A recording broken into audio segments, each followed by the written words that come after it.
नमस्कार दोस्तों भारत के लिए एक बड़ा सेटबैक बताया जा रहा है क्योंकि रिसेंटली अगर आपने देखा हो न्यूज़ मीडिया में काफ़ी जगह ये चल रहा था कि जो ब्राज़ील है वो भारत का आकाश एयर डिफेंस सिस्टम ये खरीदना चाह रहा है। और ये आपको पता होगा आकाश सिस्टम ने बहुत ही अच्छा परफॉर्मेंस किया था पाकिस्तान के खिलाफ ऑपरेशन सिंदूर के दौरान। तो यहाँ पर आप देख सकते हो Brazil eyes India's Akash system that killed Pakistan missiles during operation Sindoor. और स्पेशली क्या है कि अभी आपने देखा होगा पीएम मोदी पिछले 10 साल के सबसे लंबे दौरे पर गए हुए थे फॉरेन ट्रिप में और यहाँ पर उन्होंने ब्रिक्स की मीटिंग भी अटेंड की थी। ब्राज़ील में आप देख सकते हो यहाँ पर उनका स्टॉप था। तो इसी की वजह से हो रहा था कि यहाँ पर शायद ब्राज़ील के साथ ये डील हो जाए। लेकिन अब जो लेटेस्ट खबर आई है ये आप देख सकते हो, Brazil holds negotiations with India for Akash system.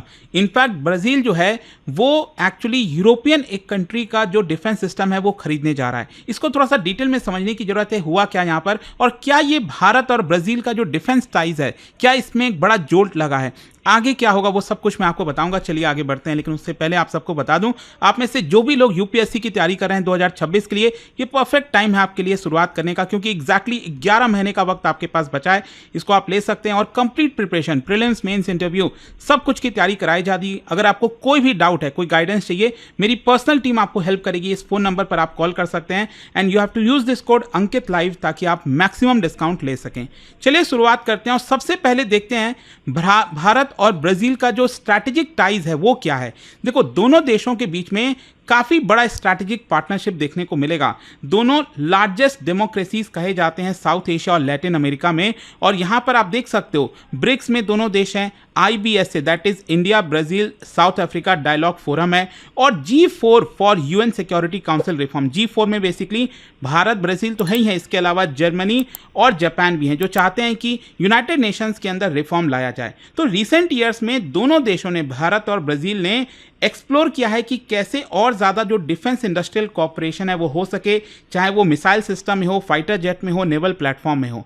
तो यहाँ पर अब क्वेश्चन ये है कि कौन से डील की बात कही जा रही थी। बेसिकली ब्राज़ील ने खुद इंटरेस्ट दिखाया था कि वो भारत का Akash surface to air missile system जो कि भारत के DRDO के द्वारा बनाया गया है and manufactured by BDL Bharat dynamics limited, उसको ये खरीदना चाहता है और ब्राज़ील की जो एयर डिफेंस कैपेबिलिटीज़ है उसको मॉडर्नाइज करना चाहता है। और आपको पता ही होगा भारत का जो आकाश डिफेंस सिस्टम है ये medium range surface to air missile है जिसकी रेंज है 25 से 30 किलोमीटर की और इसका जो एल्टीट्यूड सीलिंग है वो करीब 18 किलोमीटर का है। एंड इसको डिजाइन किया गया है ताकि दुश्मन देश से अगर कोई भी एयरक्राफ्ट, ड्रोन, क्रूज मिसाइल आता है तो उसको इंटरसेप्ट करके किल कर सके। और यहां पर ऑलरेडी मैं आपको बता दूं भारत की आर्मी, एयरफोर्स इसको बड़े स्तर पर इस्तेमाल कर रही है। इनफैक्ट हमने आर्मेनिया और भी कई देशों को इसको एक्सपोर्ट भी किया है। तो काफी ज्यादा एक्सपेक्टेशन था कि यहां पर जो ब्राज़ील है वो ये पर्टिकुलर मिसाइल सिस्टम लेगा और भारत के डिफेंस एक्सपोर्ट को एक बड़ा बूस्ट मिलेगा।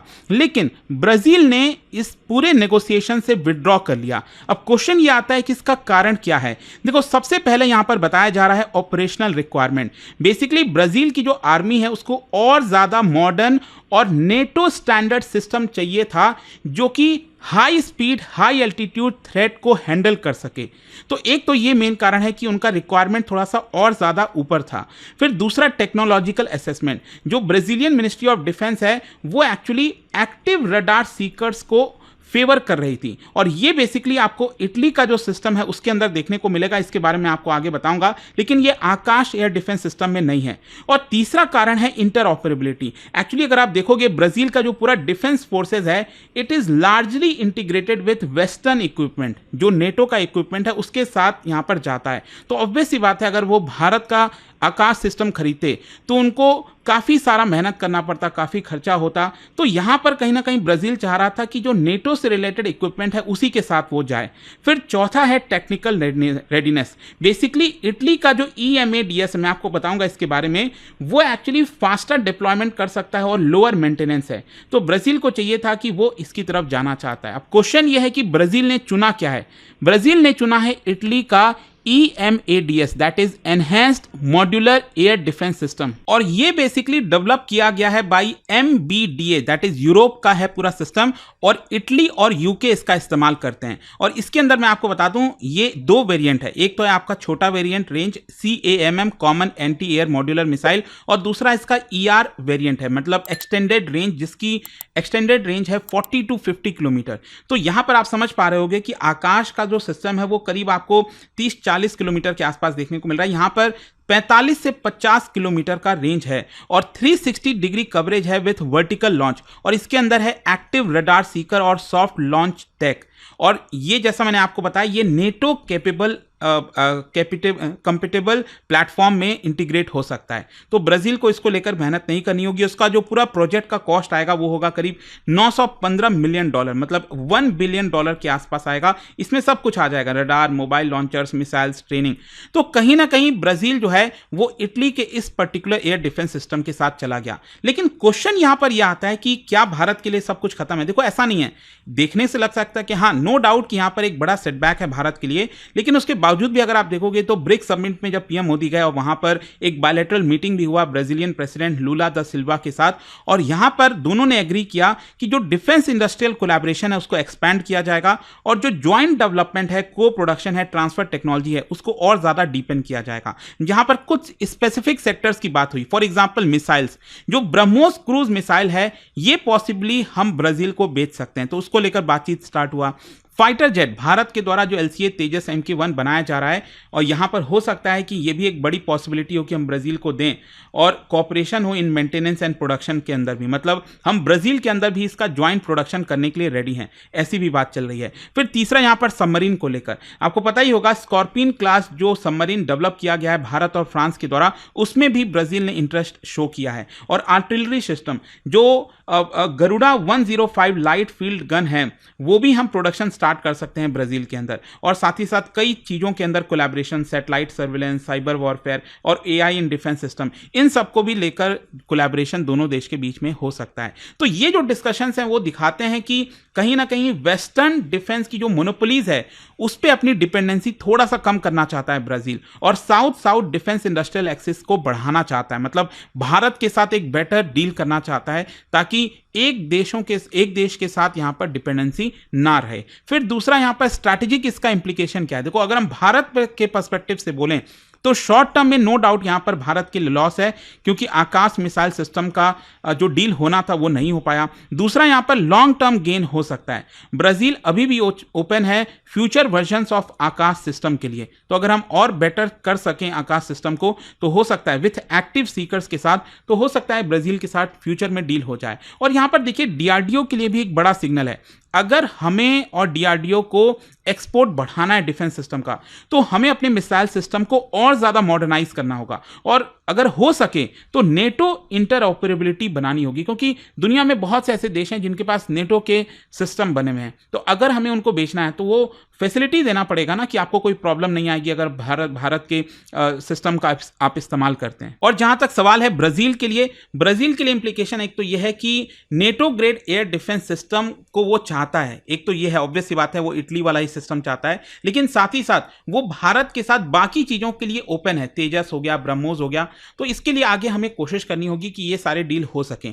तो क्वेश्चन अब यहां पर यह आता है कि क्यों ये भारत ब्राजील के डिफेंस टाइज के लिए सेटबैक नहीं है? क्योंकि पहला क्वेश्चन तो यही आएगा ना कि ब्राजील ने आकाश सिस्टम को कैंसिल कर दिया, तो क्या हमारा जो रिश्ता है, टाइज है ब्राजील के साथ, वो कमजोर हो रहा है? नहीं, ऐसा नहीं है। डिफेंस ट्रेड सिर्फ एक एलिमेंट पर डिपेंडेंट नहीं है, यहां पर हाई लेवल पॉलिटिकल बैकिंग बहुत जरूरी होती है, जो कि काफी मजबूत है भारत के प्राइम मिनिस्टर और ब्राजील के प्रेसिडेंट के बीच में। दूसरा क्वेश्चन आता है कि क्या ब्राजील जो है वो सिर्फ नेटो टेक के पीछे ही जा रहा है? ऐसा नहीं है, एंटायरली ऐसा नहीं है। ब्राजील अभी भी इंडिजिनस प्रोडक्शन चाहता है, स्ट्रैटेजिक ऑटोनॉमी चाहता है, भारत और साउथ अफ्रीका के साथ बेटर पार्टनरशिप चाहता है। और क्वेश्चन यहां पर यह भी लोगों के मन में आएगा कि क्या भारत की क्रेडिबिलिटी लूज हो रही है? बिल्कुल नहीं। इनफैक्ट मैं आपको बता दूं, भारत ने अपना जो आकाश डिफेंस सिस्टम है उसको आर्मेनिया, फिलीपींस और भी कुछ एशियन अफ्रीकन कंट्रीज को एक्सपोर्ट किया है। तो ये दिखाता है कि हमारी क्रेडिबिलिटी लूज नहीं हुई है। इट इज जस्ट बिकॉज कि ब्राजील की रिक्वायरमेंट थोड़ी सी अलग हो गई थी, और कहीं ना कहीं उन्होंने डिसाइड किया कि वो भारत के साथ ना जाकर इटली के साथ जाएंगे। लेकिन हाँ, अगर हमें अपने एक्सपोर्ट को बढ़ाना है, जैसा मैंने आपको बताया, तो हमें और ज़्यादा इसको मॉडर्नाइज करने की ज़रूरत है, नेटो इंटरऑपरेबिलिटी बनाने की ज़रूरत है। तो लेट्स सी आगे क्या होता है इसको लेकर। लेकिन जाने से पहले आप सबके लिए एक बहुत ही इंटरेस्टिंग क्वेश्चन है। रिसेंटली आपको पता होगा कैबिनेट ने जो यहाँ पर प्रोक्योरमेंट का क्लियरेंस दिया है of very short range air defence system, Bharat के इस रेफरेंस के तहत आपको बताना है कि ये है क्या। ये जो very short range air defence system का प्रोक्योरमेंट क्लियर किया गया है, ये इससे रिलेटेड 2 स्टेटमेंट है और इसका राइट आंसर आप सब जानते हैं, मेरे इंस्टाग्राम पर तो मिलेगा ही, वहां पर अगर आप नहीं हो कोई बात नहीं, टेलीग्राम से ले सकते हैं इसका सही उत्तर। और दोस्तों जैसा मैंने आपको बताया, अगर आप यूपीएससी की तैयारी कर रहे हैं, कोई भी बैच चाहते हैं, you can just use this code Ankit live to get maximum discount. कोई भी आपको प्रॉब्लम हो, ये फोन नंबर है, मेरी पर्सनल टीम आपको प्रॉपर हेल्प करेगी। और ध्यान रखिएगा, हमारे जो बैच होते हैं उसमें आपको पूरी तैयारी कराई जाती है। इनफैक्ट बुक्स का पूरा सेट आपके घर भेजा जाता है और एक पर्सनल मेंटर आपको अलॉट किया जाता है ताकि आपको कोई भी प्रॉब्लम ना हो। डियर एस्पिरेंट्स, स्टडी IQ का P2I फाउंडेशन प्रतिज्ञा बैच एक नए फ्रेश बैच के साथ लाइव हो चुका है। बैच स्टार्ट हो चुका है, क्लास टाइमिंग 6 बजे की है। अब IAS की तैयारी बनेगी और भी आसान, प्रॉपर क्लैरिटी, एक्सपर्ट गाइडेंस और इंडिया के टॉप UPSC एजुकेटर्स के साथ। यह बैच उन सबके लिए है जो UPSC 2026 लिखने वाले हैं और जिन्होंने अभी तक शुरुआत नहीं की है या अभी भी कंफ्यूज्ड हैं डायरेक्शंस को लेकर। 1000+ आवर्स की live classes, full structured road map के साथ, 1-on-1 पर्सनल मेंटरशिप, हर स्टूडेंट को मिलेगा personalised guidance, hand written notes, smart और क्विक रिवीजन के लिए, PRP MRP residential programmes, prelims और मेंस के कंप्लीट सपोर्ट के लिए। और यह सबके साथ मिलता है कमिटमेंट का फुल रिटर्न। प्रीलिम्स क्लियर करो, फुल रिफंड पाओ, हर मंथ के टॉपर्स को 11,000 रुपीज तक के कैश रिवॉर्ड्स। बैच स्टार्ट हो चुका है, क्लास टाइमिंग 6 बजे की है। अभी डाउनलोड करो स्टडी IQ ऐप या विजिट करो वेबसाइट, सर्च करो P2I फाउंडेशन प्रतिज्ञा बैच, सेलेक्ट करो टारगेट ईयर 2026, क्लिक करो बाय नाउ और अप्लाई करो code Ankit live ANKITLIVE for maximum discount. अभी भी अगर आपको कोई डाउट है तो मेरी पर्सनल टीम को कांटेक्ट कर सकते हैं ऑन दिस नंबर 092400239293। यह सिर्फ एक कोर्स नहीं, यह है आपके IAS ड्रीम का असली launch pad. Start your UPSC journey strong, smart and unstoppable.